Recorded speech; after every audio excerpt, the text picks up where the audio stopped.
I'm coming in hot from that 15.6, 13 minutes. This ain't gonna be 13 minutes, but we'll get close. Probably do some pausing on this one because it's heavy integrals because dun, dun, dun, triple integral. Oh, triple integral.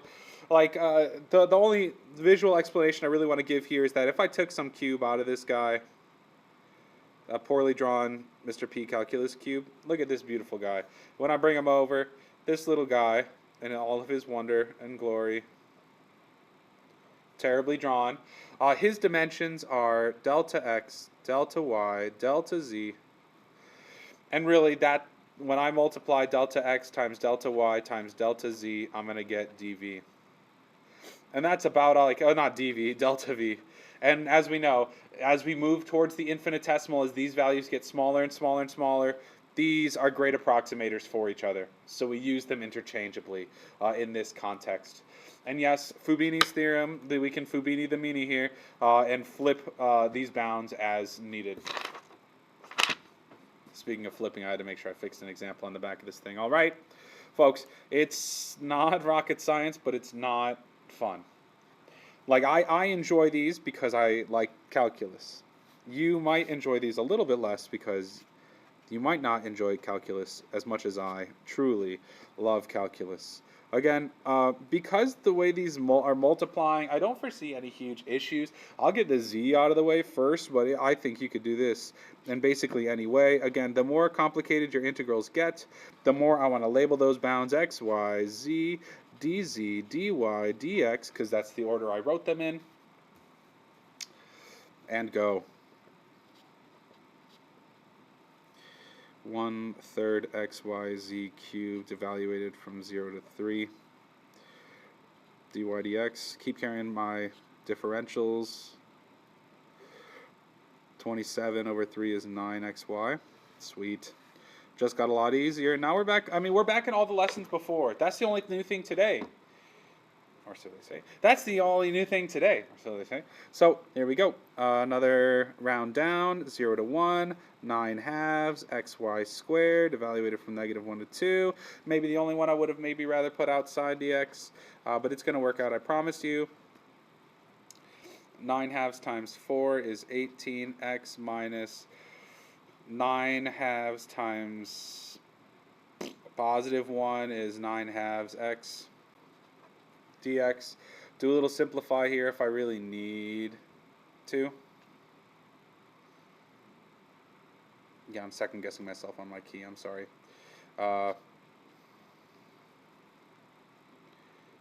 18/2 x, something like that. No, it's 9. It's 36 minus 9 is 27. See, and that's what I get for trying to go too fast. See, I'm all on my high horse ready to go. Blammo. Be careful, right? I could have just got a totally wrong answer because I felt so good because I was in the last step and I was getting careless. You gotta be meticulous. You gotta be careful. One little mistake goes a long way. Here's a tetrahedron bound here. Now, one thing I would like to say is, as we move to these triple integrals, it is important to set your bounds correctly. Like, I see my hopefully lower bound on x and y is 0. I will make sure my lower bound on z is this, because this, if I think of the 3D coordinate plane, when x and y are 0, I get the coordinate z equals 1. When y and z are 0, I get the coordinate x equals 1. When x and z are 0, I get the coordinate y equals 1.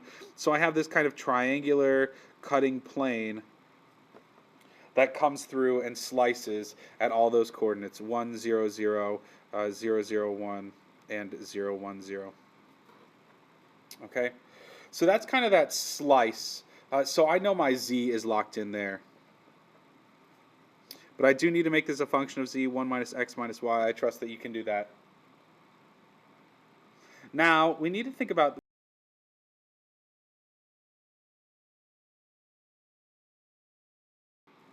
We need to make sure we're thinking of what this looks like just in terms of x and y. So, here I go. Just in terms of x and y, I have this line. It goes from 0, 1 to 1, 0. That line is y equals negative x plus 1, or 1 minus x. And so that becomes my new region. Like, I should have drawn this a little bit larger, where this is my roof, and that is my floor.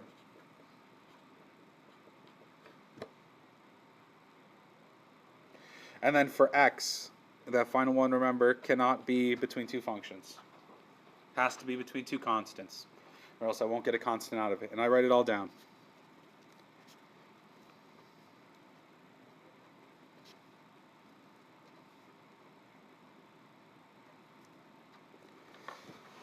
Okay, there's my integrand, and my dv becomes dx, dy, dz in whatever order I see fit. In this case, dz, dy, dx. And like, now off we go, folks. Like, once you set it up, the hardest part, a lot of the work goes in here, and then everything after this, I hate to call it Calc 1, but in a lot of ways it can be 1/2 z squared from 0 to 1 minus x minus y. Like, this is not particularly nice, but I think a few of my AB kids could figure this out.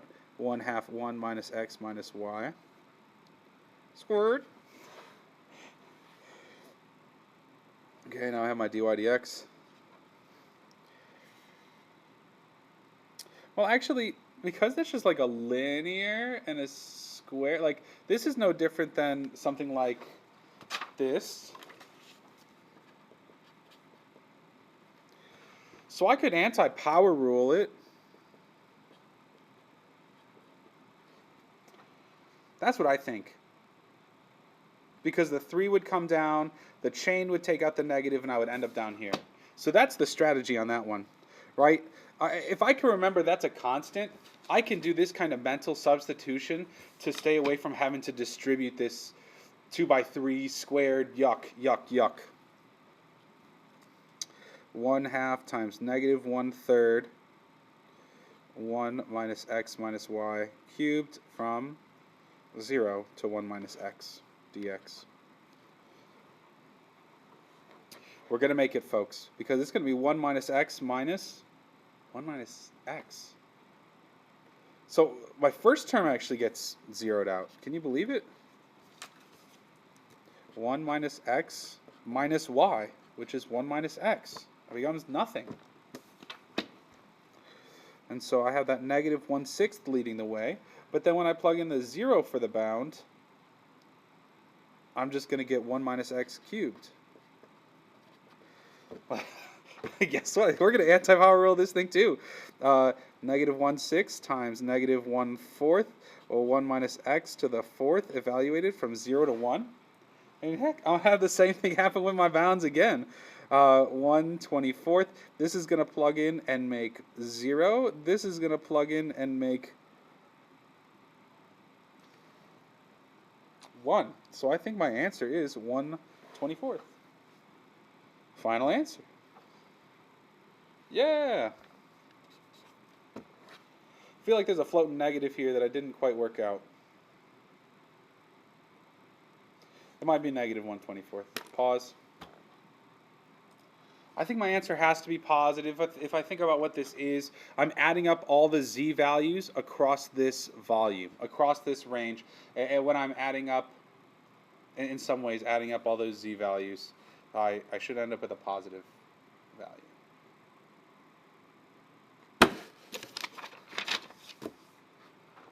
Here we are, another one, bound by paraboloid and plane.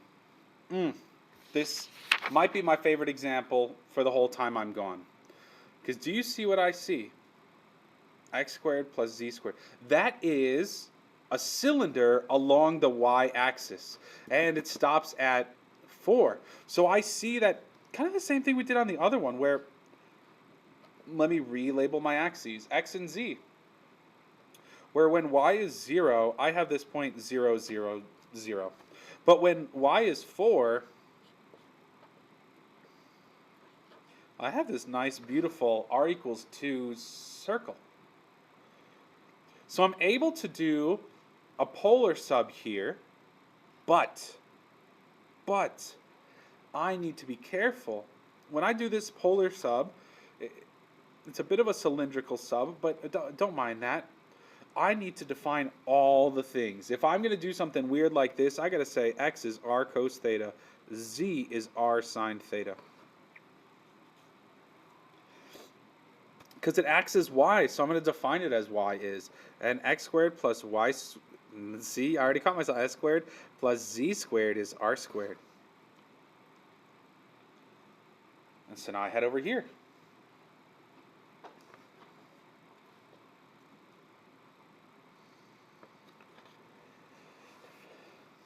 My y's are bound at the top by 4 and at the bottom by this. And my x's and z's will get swapped out for my polar. So, I know it's a full circle, 0 to 2 pi. I know my radius goes from 0 to 4. But that only takes care of x and z. It doesn't take care of y. What does y do? Y is bound on the bottom by this paraboloid and on the top by this plane. So my y values are bound r squared to 4.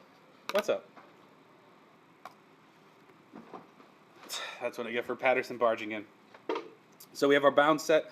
Now our integrand x squared plus y squared is z squared. So if I take the square root of this, I said it again, x squared plus z squared is r squared. If I square root both sides, I would just get r. So that's my integrand r. And again, I've done a polar transformation. So I do have a dy, but I also have an r. dy, dr, d theta. So that's my r dr d theta. And I would write it that way, but I have that dy first, because that's my innermost integral. And here we go. This is a constant in terms of y. So I just get 0 to 2 pi, 0 to 4. This is r squared times y, evaluated from r squared to 4, dr d theta. Now it is interesting when I plug it in, because I'll get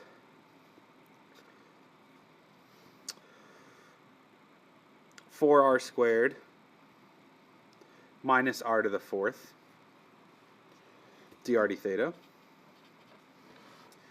And now I'm just off to, this is just an easy integral. I'm going to pause and finish this guy up. And I found a mistake after all that. I'm going to blame Patterson now, because here my radius was 2. And so my radius went from 0 to 2. So this should have been 2, and 2, and 2, and 2. All of a sudden when I'm going to evaluate it, I'm finding the mistake. I'll pause again, and I'll evaluate at 2 and keep going.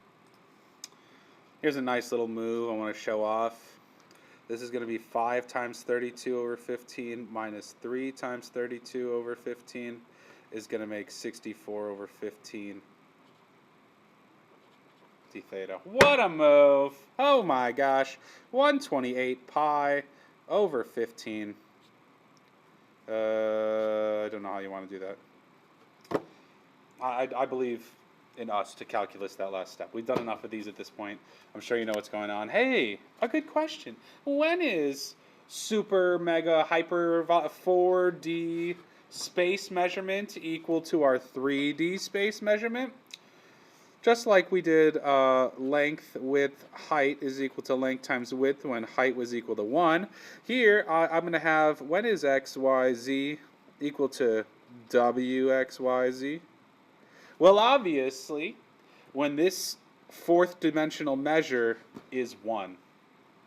So, if I want that w equals 1 idea, I would have my volume is equal to the triple integral of 1 dv.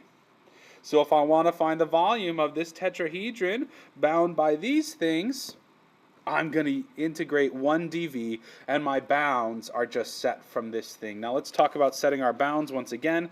I have that tetrahedron where it's going to run into 1, 0, 0.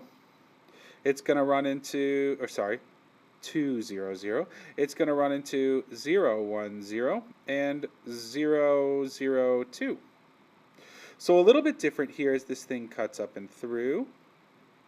But still, that triangular tetrahedron shape nonetheless. Also, that means I know what my z-bounds are. 2 minus x minus 2y. Now, my xy plane is a little bit more interesting on this one. The fact that it goes from 1 on y over to 2 on x. That means I have kind of this Then I have another bound that when I first did this problem, I overlooked this. X equals 2y. So I've got this sharp thing where now, actually, there's another, kind of, as I said, another sloping thing coming out of here. So it's actually just part of this tetrahedron that we expected shape, where I'm just looking here. And so if I'm thinking about this shape, I want to go dy first. Then why would I do that? Okay, yeah, I would definitely want to go dy first. But I do probably need to write this equation in terms of y. This is y equals 1 minus 1/2 x, because it's down 1 over 2. And this is y equals... Oh! Is that it? X equals 2y? I think it's going to work out anyways. I might have sketched this poorly. It should probably be a little more out this way. But that's the concept. And I want to know when these two things are going to be equal. 1/2 x. Y is equal to 1/2 x, and it's also equal to 1 minus 1/2 x. So a little bit of linear work here would get me x equals 1. And when x equals 1, y equals 1/2. So there's kind of my coordinates to work this whole thing through. Now if I'm thinking my bounds, I want y to be bound between this lower line and this upper line from 1/2 x is less than or equal to y is less than or equal to 1 minus 1/2 x. And my x's are bound from 0 to 1. All right, and now let's just go. This super volume, hyper mega volume, brought to you by me, Mr. P. Again, I'm going to move this over just a little bit now that I've done the work for all my bound crap. And we're going to write these bounds out once, and then we're never going to write them again. X equals 0 to x equals 1. We're going y equals 1/2 x to y equals 1 minus 1/2 x. We're going z equals 0 to z equals 2 minus x minus 2y of 1 dv. And actually, it's not just dv, it's dz, dy, dx. I chose dy instead of dx because here I'd be switching between those two functions. I don't want to be going here and then switching lines. I want to keep that consistent. That means I'm doing these verticals that is parallel to the y-axis, so my y is between the functions. Some good explanation there. Now we are just going to start crunching.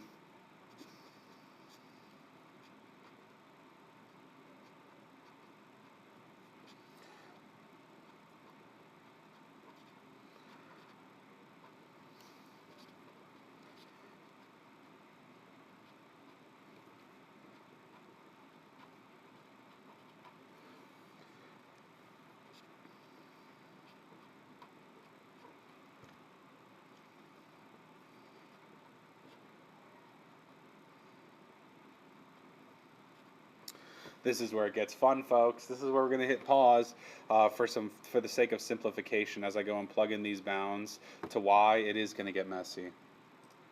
All right, sorry for the pause and a little simplification there. I'm coming in with a dx, and then we just finish this guy up. 1/3 x cubed minus x squared plus x, evaluated from 0 to 1, where I get 1/3 minus 1 plus 1 is just 1/3, final answer. And that was the introduction to triple integrals. It's really important to set those pictures. I really like to do z first for this reason. The fact that z is between two planes is helpful. Not that these aren't planes in Calc 3, just that z is usually the first one I'm trying to integrate, usually. Then I'm looking at this picture and saying, hey, look, I